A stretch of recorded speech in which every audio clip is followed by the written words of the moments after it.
All right, everyone. Hello and welcome back to my YouTube channel, Katie's Corner. So today we are going to be doing something a little bit different, and we're actually going to be teaching you guys some stuff. So we're going to be talking about something super educational and what I think is super important. So today we're actually going to be talking about relational dynamics, and this closely relates to interpersonal communication in so many different ways, and I'm going to tell you guys how. So we have so many different types of relationships, right? We have relationships with family, we have romantic relationships, we have friendships, we have business relationships, and we also have educational relationships, right? Like you and your professor. And we want to make sure always that those relationships have their own communication styles.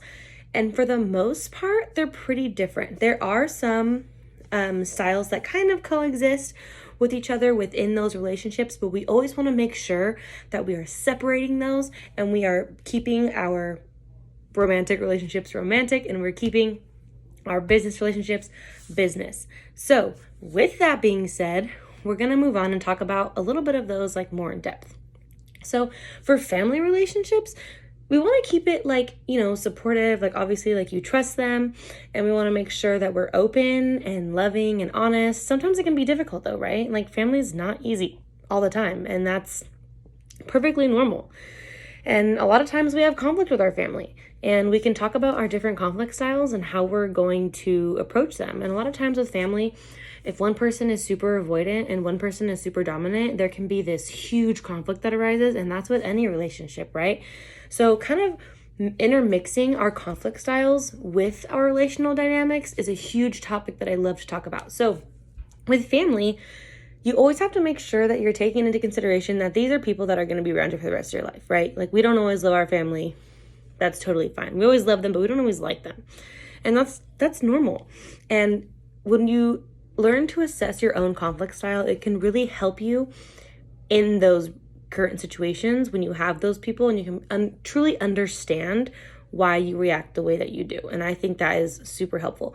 So going back to relationships, we have the family ones, obviously, and we always want to make sure, again, that's like that deeper connection, right? Like even when they irritate you, like that's your family, right? So that relationship is pretty intimate. I wouldn't say it's as intimate as romantic, obviously. However, I do feel like there's a different level of connection. Even when they do irritate you, it's like, at the end of the day, like, okay, that's my brother, so I'm always going to love him no matter what.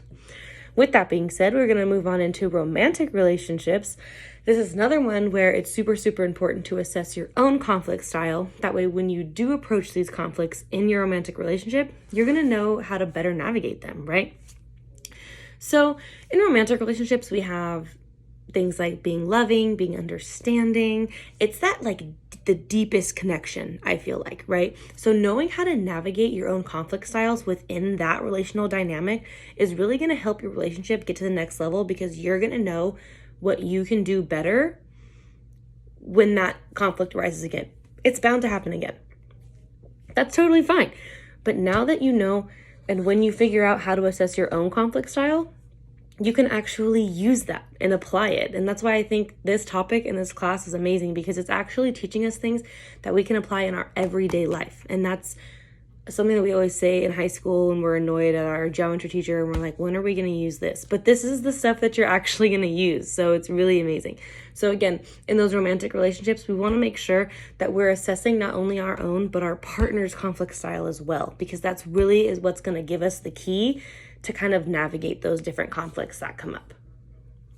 And then we have friendships, and friendships are always, you think about it, they're fun, they're lighthearted, and they're just easygoing, right? You can laugh, you can share your secrets if you like, and there can be conflict that arises in that too, but it kind of goes in the same distance as the romantic, but not on that deep of a level, right? So friendships, obviously, you think of things like always having each other's back, you share similar interests and things like that. But the level isn't going to get as deep as the romantic relationship, but you can still use those same conflict styles and assess your friends' conflict styles as well, just in case those problems do arise, and you can learn how to better solve them. So for example, like for myself, I have a dominant conflict style. Like I love to hit that conflict head on. I want to talk about it. I want to like dissect it. If someone's upset with me, I want to know why. I want to know what I can do to fix it. And some of my friends aren't like that. Like they're very like, I need a minute. And my boyfriend too. Like I need a minute. I need to calm down. He's more of an avoidant conflict style. That's okay. Like as long as we can talk about it and figure it out and figure out how to be there for each other in their own ways, that's what's going to make the relationship grow. So moving on, a little bit different, we have like the business, educational, school side. And I feel like in that sense, knowing each other's conflict styles isn't as important because the relationship isn't as deep. However, when you're in a workplace and you do know you can start to assess this. And once this comes, like second nature, like it is for me now, you're going to start doing this all the time. Like when you have conflict with people, like you're going to automatically start to think like, oh, like let's figure out like what's their like conflict style. How can I, obviously we can't take the assessment for everybody, but you can kind of figure out like, hey, like what if they're this and I'm this, and that's why we're always butting heads. That's why, again, I'm super passionate about this because I think it's actually something we can use. So I'm super excited. I've already started using it. I used my boyfriend on an assignment that I had in class, and it was amazing. Like I kind of already knew what our answers were going to be, but once we actually took it, I was like, wow, like, so that's exactly what I thought. And seeing it on paper and knowing that these things are real, like this is a real topic that a lot of people don't know about. And I feel like if this information was more widely spread, then I feel like relationships could flourish even more. So as always, if you liked this video, go ahead, click the link below to subscribe. I can't even speak. And make sure you like and comment and come back for more educational videos on Katie's Corner.